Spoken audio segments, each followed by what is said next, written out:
So I want you to just imagine the suffocating heat of the Hijaz in the 7th century. Oh, yeah. Brutal heat. Right. And the dust is finally settling over the valley of Uhud.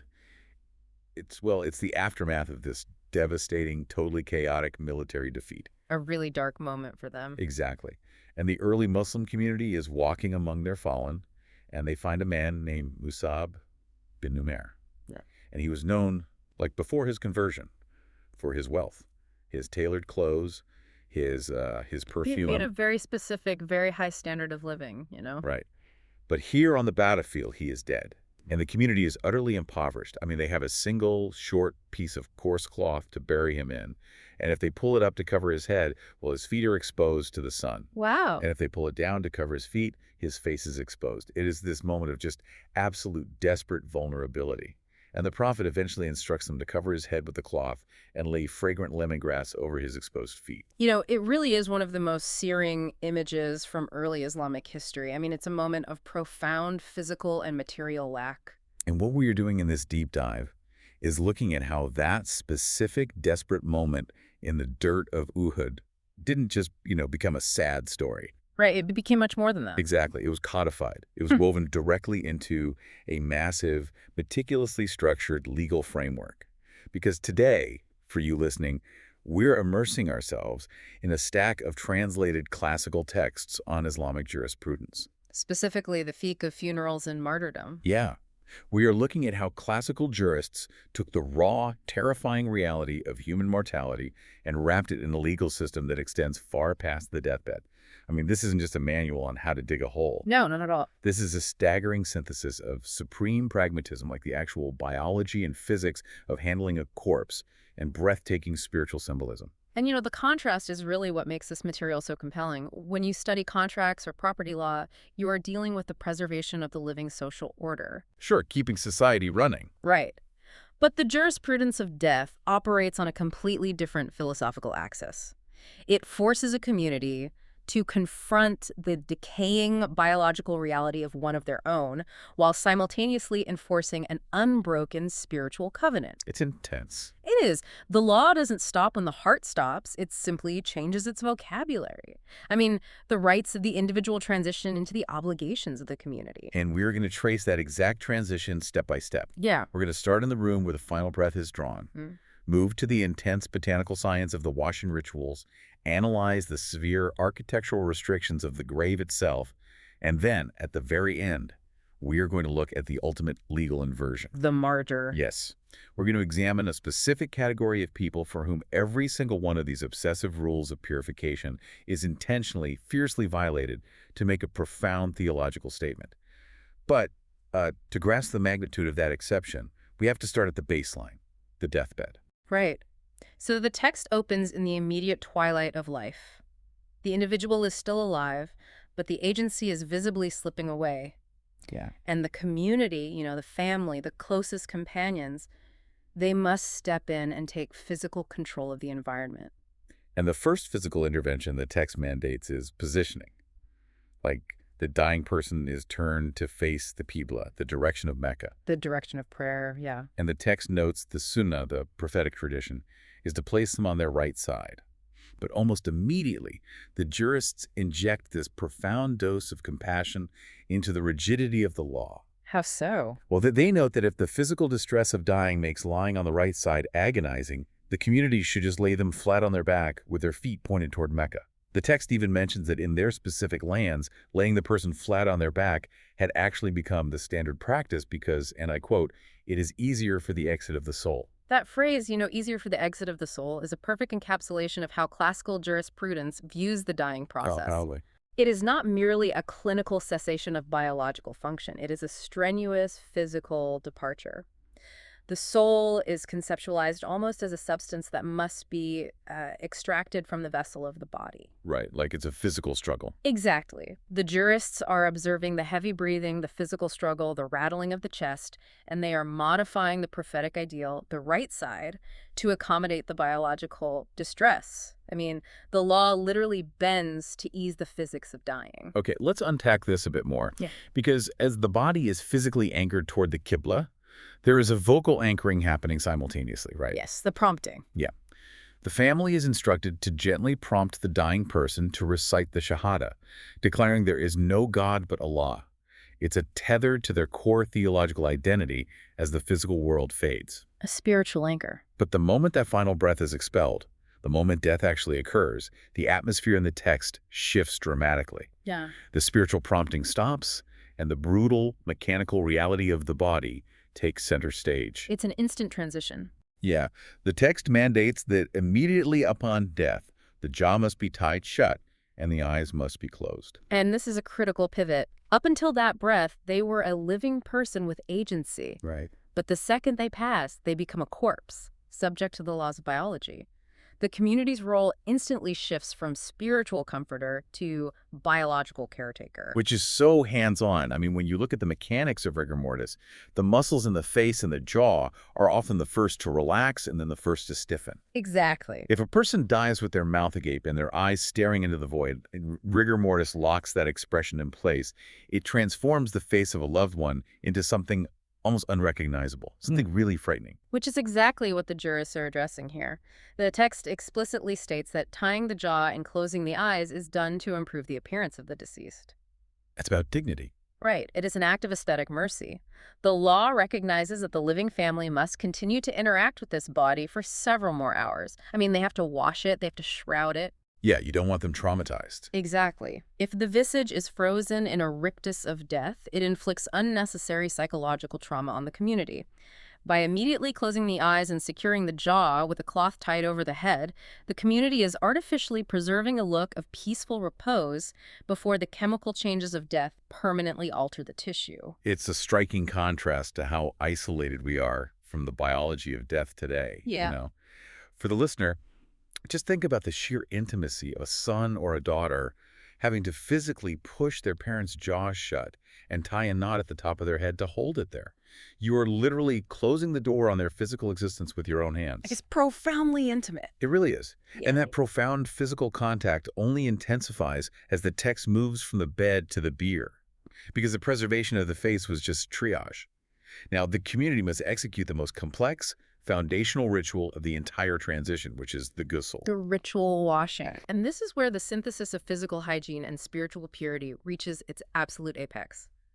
The body is moved onto a raised bier, specifically designed to let water run off freely. And immediately, the concept of the aura is enforced. The modesty rules. Exactly. Even in death, surrounded by immediate family, the text is unyielding about modesty. Right. The private parts are covered with a thick cloth before the everyday clothes are even removed. The social contract of privacy survives the death of the individual. It doesn't go away just because they passed. Yeah. And under the cover of that cloth, the washing begins. And it starts with wudu, the standard ablution, but with a highly pragmatic biological modification. Because the body is different now. Right. In life, wudu requires rinsing the mouth and drawing water into the nose. But the text explicitly forbids this for the corpse. Because the mechanics of living anatomy are gone. Exactly. The text points out that without the autonomic reflex to spit or blow the nose, any water introduced into those cavities will just pool there or drain down into the digestive tract, accelerating putrefaction and entirely defeating the purpose of purification. Right, you'd be rotting the body from the inside. Exactly. The law demands ritual purity, but it refuses to demand the biologically impossible. It's a localized suspension of the rules based on empirical observation. And, the materials they use for the deeper washing demonstrate a phenomenal understanding of botany and chemistry. I mean, they are not just splashing cold water on the body. Oh, not at all. The text mandates a highly specific chemical cocktail. It calls for water boiled with sidr, which are the leaves of the lotus tree, and harud, which is a form of alkaline potash. Yeah. And for the head and the beard, they use katmi, an extract from the marshmallow plant. And when you break down the pharmacology of these plants, it's mind-blowing. It really is advanced for the time. Oh, totally. Sidra leaves contain high levels of saponins, which are natural surfactants. They basically foam up like soap and break down lipid barriers, oils, sweat, dirt. Nature soap. Yeah. And harud, the potash, provides an alkaline base that cuts through heavy grease and acts as a powerful antimicrobial agent. And katmi, the marshmallow root, is incredibly rich in mucilage. Which acts as a natural detangler and conditioner. It actually coats the hair follicles. Exactly. They're essentially formulating an advanced 7th century antimicrobial shampoo and body wash. The text is demanding the absolute highest standard of localized sanitation available to human civilization at that time. But there's a failsafe, too. Right. True to the compassionate pragmatism of this legal framework, it includes that failsafe. If you live in a region where you cannot source lotus leaves or potash, plain water fulfills the legal obligation. The ideal is chemical perfection, but the baseline is just intention and water. And while this intense biological scrubbing is happening, the text also choreographs the sensory environment. The beer is perfumed with incense, and here we see the theology bleed into the physical space. The text stipulates the incense must be passed around the beer an odd number of times, like 3, 5, or 7. Quoting the prophet, right? God is odd, and he loves the odd. Yes. The theological concept of Tawhid, the absolute indivisible oneness of God, is physically enacted through the arithmetic of the incense burner. Wow. You are smelling the heavy smoke of the frankincense, you are scrubbing the saponins into the skin, and you are counting in odd numbers to reinforce the architecture of the cosmos. And the physical manipulation of the body during this process, it is exhausting. The text details how the washers must roll the heavy dead weight onto its left side first. Right, because the sunnah is to always begin with the right side of the body. Yes. So they wash the right side until the water reaches the part of the body resting against the wood. Then they heave the body over onto its right side to wash the left. They are thoroughly drenching and scrubbing every square inch. But then comes a step that requires incredible delicacy and, frankly, a strong stomach. Yeah, the abdominal massage. Right. The washers have to prop the body up, leaning it against their own chest, and gently massage the abdomen, pushing down on the stomach and the intestines. Because as the muscles relax and the internal organs begin their very first stages of breakdown, gases and remaining waste are trapped in the digestive tract. So it's natural biology. Yeah. So by applying pressure, they force any residual biological waste out of the body. It is a stark confrontation with human mortality. You are holding the dead weight of your father or your brother, pressing their stomach to force out excrement. It's heavy, but the jurisprudence here offers a massive psychological and physical relief to the washers. Thank goodness. Right, because if waste is expelled during this abdominal massage, the text is explicit. You wash away the localized impurity, but you do not invalidate the entire washing process. You do not have to repeat the wudu or the full ghusl. Which is huge, legally speaking, because in life, if you pass wind or go to the bathroom, your wudu is entirely broken. You have to start over from scratch before you can pray. Exactly. But the jurists look at the corpse and recognize a fundamental shift in state. A living person has control over their bodily functions.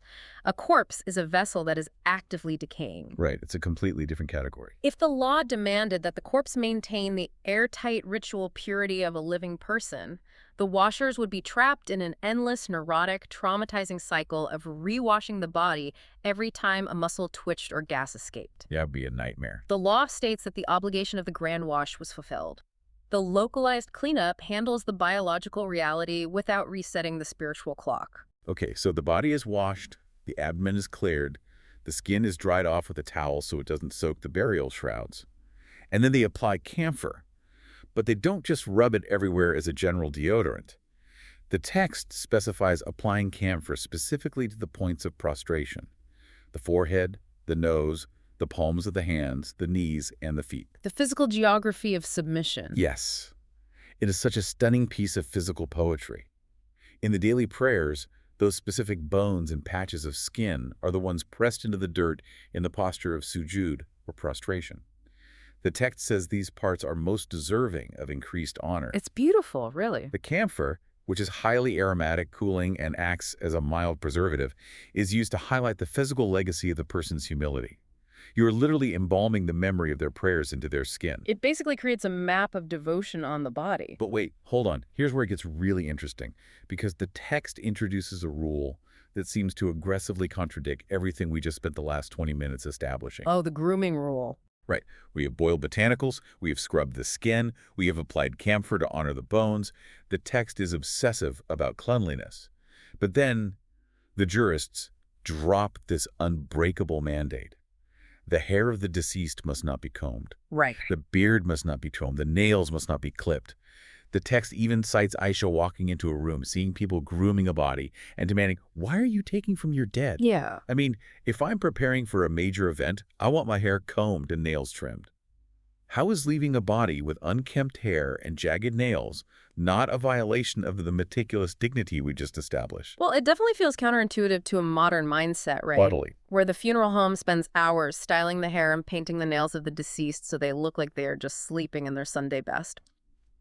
But classical Islamic jurisprudence makes a razor-sharp philosophical distinction between two concepts: purity and adornment. Purity versus adornment. Okay. Yes. Everything we just discussed, the lotus leaves, the wudu clearing the abdomen, that is ritual purity. It is returning the body to a baseline state of cleanliness. Right. Combing the hair, applying oils to style the beard, clipping the nails to a neat edge, these are acts of adornment. And the jurists argue that adornment is a social currency exclusively minted for the living. Because you only style your hair to be seen by other people. Precisely. You trim your nails because you use your hands to work, to eat, to interact in society, and dirt accumulates under them over time. You comb your hair to present a civilized face to your community. But the corpse has permanently exited the social contract of the living. Wow. They have no more meetings, no more labor, no more social engagements. To cut their hair or trim their nails is to treat them as if they are still participating in the vanity and the physical maintenance of the worldly life. The text even likens cutting the nails of the dead to circumcision, which is an alteration of the body that is entirely absurd to perform on a corpse. Aisha's question, why are you taking from your dead? It suddenly carries so much weight. Right. The body is complete as it is. It doesn't need to be manicured for the grave. It just needs to be clean. It completely strips away the performative aspect of funerals that we are so used to today. Absolutely. They are transitioning from the complexity of social life to the absolute simplicity of the earth. And that transition of stripping away the social performance brings us directly into the rules of Tocqueville, the shrouding. The shrouding, it's literally the ultimate capsule wardrobe. You are taking nothing with you. The body is clean, it smells of camphor, and now it must be dressed. And the jurisprudence here heavily leans on the tension between the prophetic ideal and the harsh realities of economics. Let's look at the male shroud first. Okay. The text outlines the sunnah, the highest standard, as 3 pieces of white cloth. An izar that wraps the lower half of the body, a qamis, which is a simple shirt without a collar or pockets, and a lifafa, a large outer sheet that envelops everything. Very minimal. The text notes, the prophet was shrouded in 3 white sahuli cloths from Yemen, establishing a historical precedent. But it also offers a sociological reason. A man typically wears a lower garment, a shirt, and a cloak in life. So this 3-piece shroud is a simplified continuation of his living attire. Right. It preserves his basic human silhouette while stripping away any markers of wealth or status. The fabric has no pockets because you are taking absolutely no currency or property with you. But the rules for women are distinctly different, and they reflect a deep entrenchment of societal norms into the burial rites. The ideal female shroud is 5 pieces. 5 pieces. She receives a dress, an izar, a headscarf, a lifafa, and then a 5th piece of cloth that is tightly bound across her breasts. The legal precedent cited is that the prophet provided 5 cloths for the women who watched his deceased daughter. Yeah. The jurists argue that because a woman is commanded to observe a higher degree of physical concealment, the aura, during her life, that exact standard of concealment is biologically and legally extended into her grave. It is a fascinating continuation of the protective social gaze. The community is legally obligated to shield her physical form from exposure, even when she is being lowered into the dirt.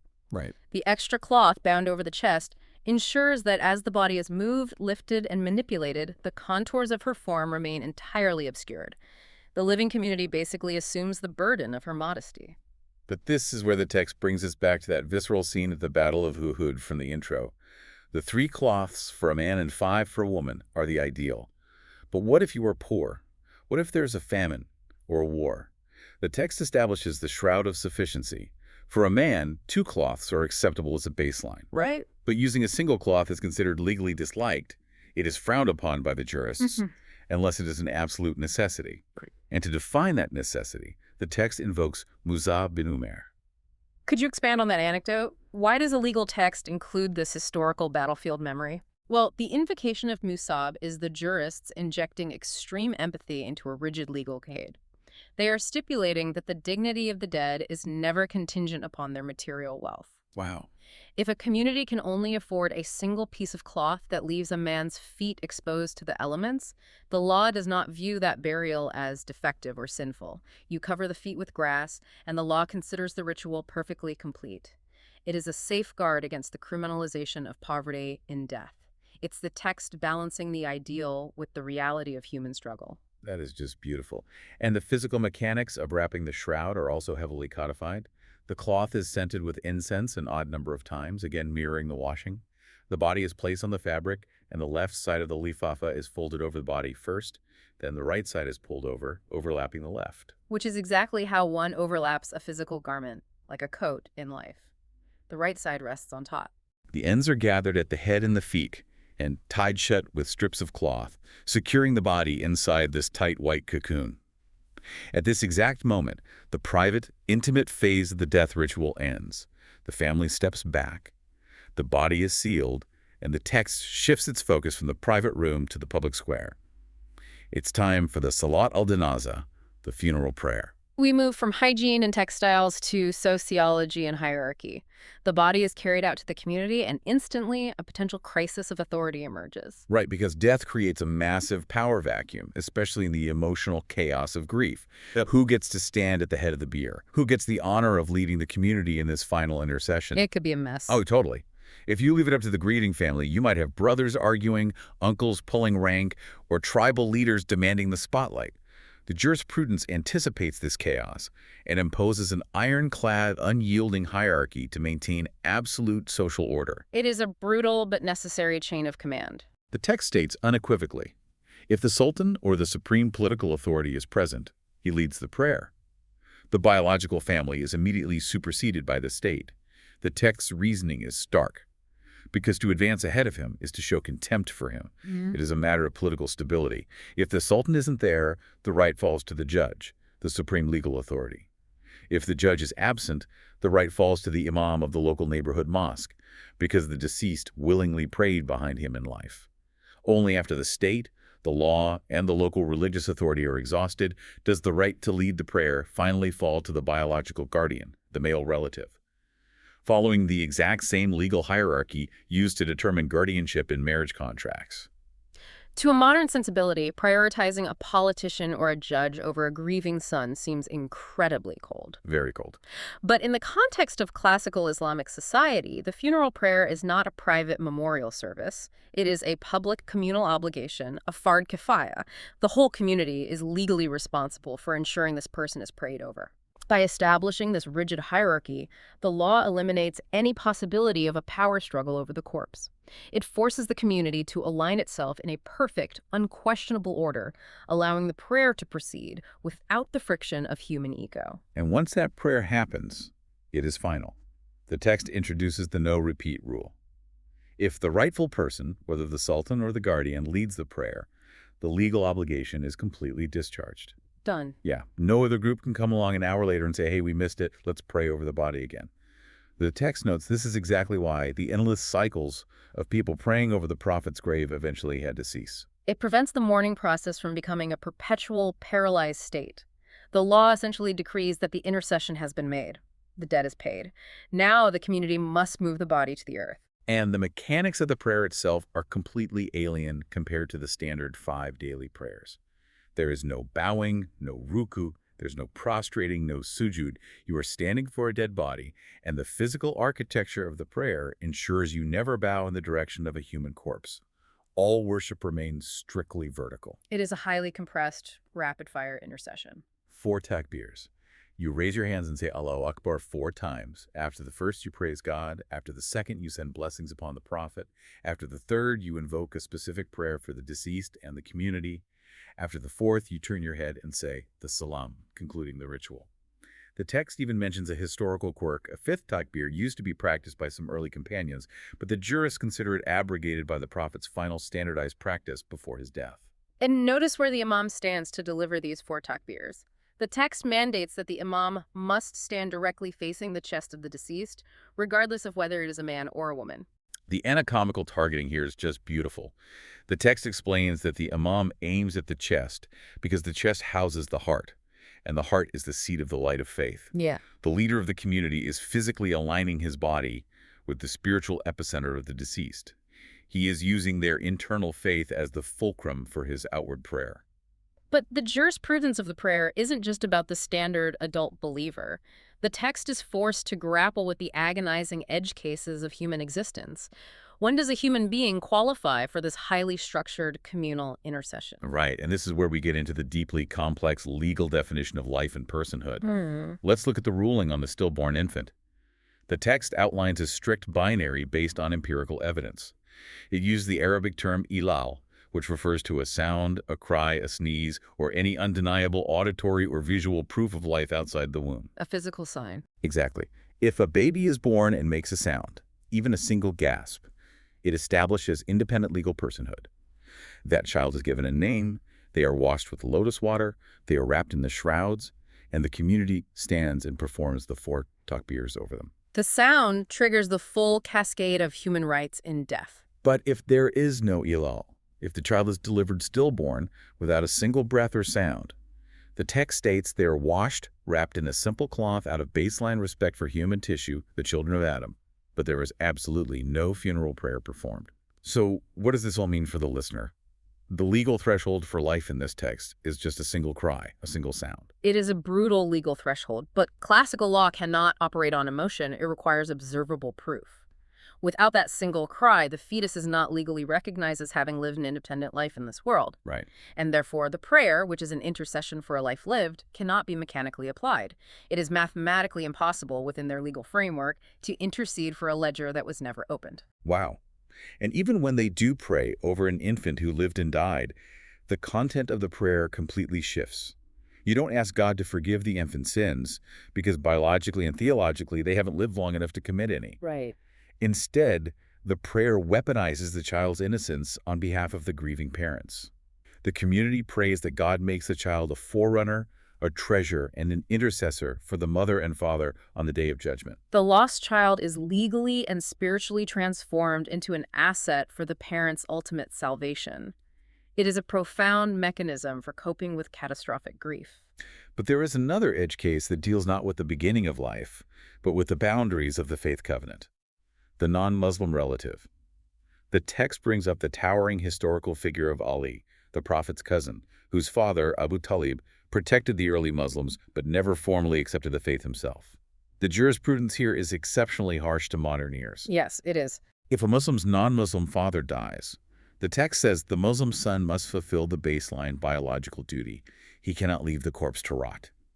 But all the spiritual choreography we just discussed is aggressively stripped away. The text actually says the body is washed like a dirty garment, not with the rolling, the odd numbers of incense, or the camphor on the points of prostration, just raw functional cleaning. It is wrapped in a simple rag, not the 3 white sahuli cloths, and it is placed in a pit without observing the sunnah and the lad.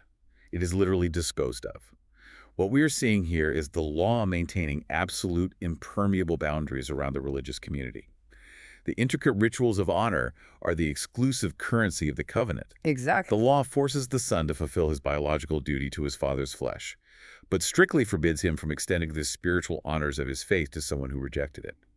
It's a stark, uncompromising division of the physical corpse from the spiritual soul. Well, once the prayer for the believer is complete, the final, most physically demanding phase begins.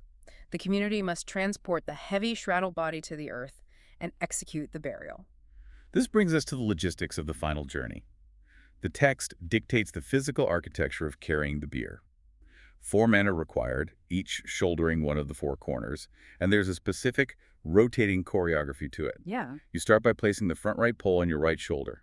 Then you move to the back right pole, then the front left, then the back left. By rotating through all 4 corners, a single person participates completely in the physical burden of the deceased. It democratizes the labor of burial. Carrying the bier is highly meritorious, and this rotation ensures maximum participation from the men in the community. The text actually pauses here to engage in a fascinating piece of legal sparring. It notes that the great jurist, Al-Shafi'i, argued that only 2 men were needed to carry a bier, one in the front, one in the back. Al-Shafi'i based this on a historical account of the funeral of Sa'd bin Mu'adh, a prominent companion whose bier was allegedly carried by only 2 people. Right. But our Hanafi text aggressively refutes this. They argue that Saad's funeral was a miraculous exception, that his bier was light because the angels were crowding around him and helping carry the weight. Therefore, you cannot base standard human jurisprudence on a one-off angelic intervention. For everyone else, physics demands four men. It's a brilliant glimpse into how classical scholars debated the application of historical precedent versus miraculous anomalies. You build the law on the norm, not the miracle. So these four men hoist the bier, and they walk. And the place is strictly regulated. The text says they must move briskly, below a jog. You do not stroll casually with a corpse, dragging out the inevitable. But you do not run and risk jostling the body indignantly. It is a purposeful, relentless march to the graveyard. And when they arrive, the community is forbidden from sitting down on the ground until the bier is completely lowered from the shoulders of the pallbearers. You remain standing in attendance until the earth takes over. And the earth they are lowering the body into is not just a rectangular hole. The jurisprudence dictates a highly specific subterranean architecture. This is where the physical engineering of the grave merges with deep theological symbolism.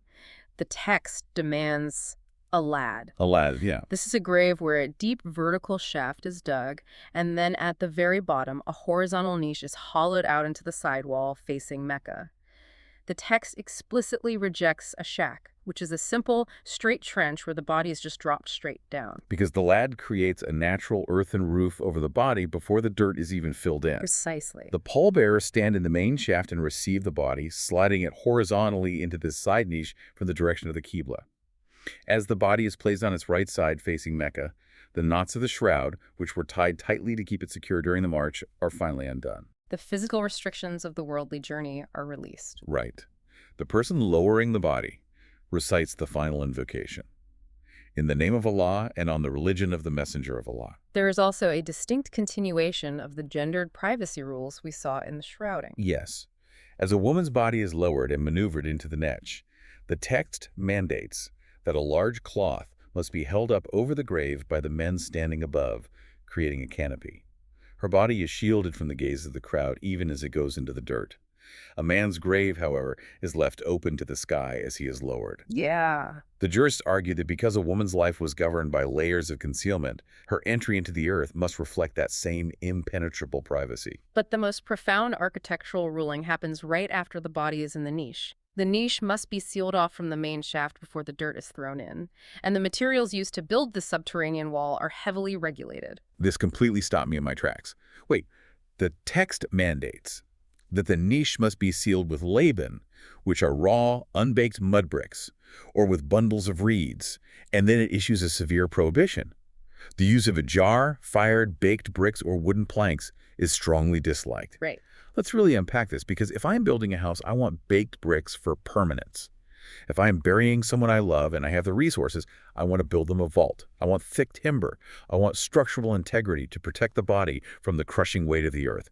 Why on earth would the law legally discourage sturdy materials and demand fragile, unbreaked mud? Because you were thinking like a living person building a house, and the jurisprudence is violently rejecting that exact instinct. The law is forcing the community to recognize that the grave is not a subterranean apartment. It is a machine for decay. A machine for decay. Yes. Let's look at the theology and the physics of the materials. First, the theology. Baked bricks require fire to forge. In the classical Islamic imagination, fire is the elemental composition of hell. To surround a believer with materials forged in fire is considered a terrible omen. Wow. But beyond the symbolism of fire, there is a philosophy of permanence. Baked bricks and timber are the materials of worldly ambition. They're used to build palaces, fortresses, structures meant to defy time.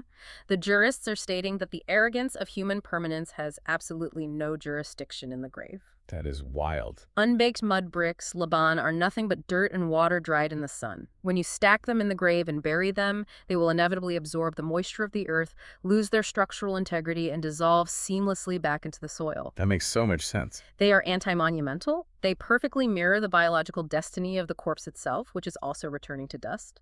The law demands architectural surrender. That is an incredibly profound way to view the earth. It is a legally enforced humility. And this anti-monumentalism extends to the surface of the grave as well. Once the shaft is filled, the text mandates that the dirt must be mounted into a shape called tasnim, resembling the hump of a camel. Yeah. The grave must not be flattened out, squared off, or plastered over like a constructed platform.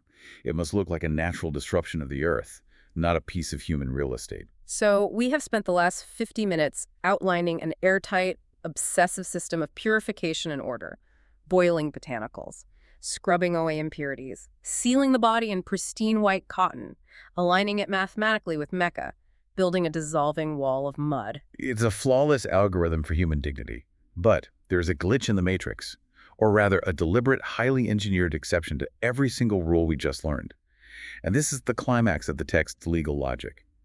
We are going to examine the jurisprudence of the martyr, the shaheed. This is where the law inverts itself to make a monumental statement about injustice and sacrifice. Let's clearly define who gets this status. The text outlines the martyr as a Muslim killed by polytheists in battle, or someone found dead on the battlefield with visible physical marks of violence, wounds, bleeding. Right. It also includes a Muslim killed unjustly by other Muslims in a way that doesn't trigger the payment of diya, or financial blood money. Right. If you take the money, the worldly debt is settled. If no money is taken, the injustice remains pure. Essentially, a martyr is someone who has absorbed a lethal, unjust violence for the sake of their faith or their community, and that violence remains uncompensated in the worldly realm. And what are the rules for this specific violently killed individual? The text drops a hammer on the entire system we just learned. They are shrouded and prayed over, yes, but they are not washed. Not a single drop of water. The lotus leaves, gone. Yeah. The camphor, gone. The scrubbing of the skin, forbidden. The prophet's direct, explicit command regarding the martyrs of Uhud is quoted as absolute law. Wrap them in their wounds and their blood. Do not wash them. It's absolute. Their armor is taken off, their weapons are removed, and heavy winter coats are taken off because they impede burial. But their everyday clothes, slashed by swords, soaked in their own coagulating blood, covered in the dust of the battlefield, those remain on the body. Those filthy, blood-stained garments become their legal shroud. The 3 pristine white cloths are completely discarded. The visual contrast is almost unbelievable. You go from the hyper-sterile, camphor-scented white cocoon to a body thrown into the earth, covered in dried blood and dirt. And the jurists debated fiercely over how far this exception extended. The text notes that al-Shafi, the same jurist who argued for the 2-man bier, argued that martyrs shouldn't even receive the funeral prayer. His logic is incredibly poetic. He argued that the funeral prayer is fundamentally an intercession, asking God to forgive the sins of the deceased. But, Shafi argued, the sword wiped away their sins. Yeah. The violence they suffered acted as the ultimate purification. They were guaranteed paradise, so praying for them is redundant. Shafi views the prayer purely as a mechanism for deficit reduction. If the martyr has no deficit, they need no prayer. But the Hanafi text we are reading violently disagrees. They argue back that the funeral prayer is not just a plea for sinners, it is an intrinsic honor bestowed by the community. They point out that the community prays over sinless prophets, and as we discussed earlier, they pray over sinless infants. Right. So the Hanafis rule that the martyrs absolutely get the honor of the 4 takbirs, but they absolutely do not get the water. And we have to unpack why the water is forbidden, because water is the ultimate sanitizer. If the community were to strip the martyr naked, scrub away the blood with lotus leaves, and wrap them in clean white cloth, they would be erasing the physical evidence of the crime committed against them. Oh, wow. The blood is the indelible proof of worldly injustice. The law commands the community to leave the blood exactly where it dried, so the martyr can be presented to the divine court bearing the exact, unmitigated physical record of their sacrifice. The law refuses to let the living clean up the mess of the wicked. It is the ultimate preservation of the crime scene. But this concept of the crime scene leads us to the most agonizing, razor-thin legal nuance in the entire text, the category of the murtath, or the survivor. This is where the jurisprudence measures the exact distance between human suffering and worldly comfort. The text outlines a scenario. A soldier takes a heroic, lethal hit on the battlefield. His chest is slashed open. He falls into the dirt, bleeding profusely. If he dies right there in the dust, he is a martyr. No washing buried in his blood. But what if he doesn't die immediately? The text says that if this mortally wounded soldier survives long enough to eat a piece of bread, or drink a sip of water, or fall asleep, or receives medical treatment, or even if he is carefully carried off the battlefield while still breathing to attend, he legally becomes a murtath. A survivor? Hold on. A soldier takes a heroic hit, survives for an hour, drinks a sip of water, and suddenly loses this ultimate special burial status. Sounds like a technicality. I mean, the consequence of becoming a murtath is staggering. He completely loses the unwashed martyr status. The exception is completely revoked. He reverts to the standard rules of a normal, peaceful death. The community must strip off his blood-soaked clothes. They must wash his wounds with the lotus water. They must wrap him in the 3 white cloths. The only exception the text allows for moving him while alive is if he is dragged out of the way so he isn't trampled by the hooves of horses. Otherwise, a single sip of water invalidates the entire bloody shroud. Think of this like the chain of custody in modern evidence law. Okay, unpack that. In a modern murder trial, the prosecution must prove that the murder weapon collected at the scene was not tampered with, altered, or contaminated from the moment it was found to the moment it is presented in court. Right. If a police officer takes the bloody knife home, washes it in his sink, and then brings it to the lab, the chain of custody is broken. The evidence is legally contaminated and inadmissible. Wow. The blood of the martyr is the physical evidence of a pure, unbroken injustice. The moment that wounded soldier takes a sip of water, or falls asleep, or rests on a soft bed in a medical tent, the absolute rawness of that injustice has been contaminated by the comforts of life. The text actually uses that exact phrase. They have attained some of the amenities of life. Exactly. By enjoying that sip of cold water, the unmitigated agony of the lethal blow is slightly softened. The pure, unbroken line between the violent strike and death has been interrupted by a moment of worldly relief. That's incredible. Because the burden of the injustice was infinitesimally lightened by that comfort, the chain of custody of their suffering is broken. They are no longer a pure casualty of the battlefield. They are a dying man who had a drink. Therefore, they move back into the category of the normal dead. They must be washed. It redefines how we think about the evidence of a life lived and lost. The text even drops a heartbreaking historical detail to back this up. It notes that at the Battle of Uhud, many of the mortally wounded men were dying of profound thirst in the heat. But when their companions brought them water, they actively refused to drink it. They chose to die in agony because they understood the law. They feared that a single drop of water would strip them of the fullness of their martyr status. They chose to preserve the chain of custody of their own suffering. It is a stunning, almost terrifying level of devotion measured out in sips of water. And to fully define the boundaries of this honor, the text briefly categorizes other types of violent deaths. What about highway robbers or violent rebels killed in an armed uprising against the legitimate state? The text is blunt. They are washed to fulfill the biological duty of disposal, but they receive absolutely no funeral prayer. They died in a state of active rebellion and sin against the community, so community officially withholds the honor of intercession. But then it contrasts them with a convicted criminal who was executed by the state through legal punishment, for example, a murderer executed under the laws of qisas, retaliation. This is a beautiful piece of restorative justice. The text states that the executed murderer is washed perfectly, wrapped in the 3 white shrouds, and the community stands and prays the full funeral prayer over them. Why?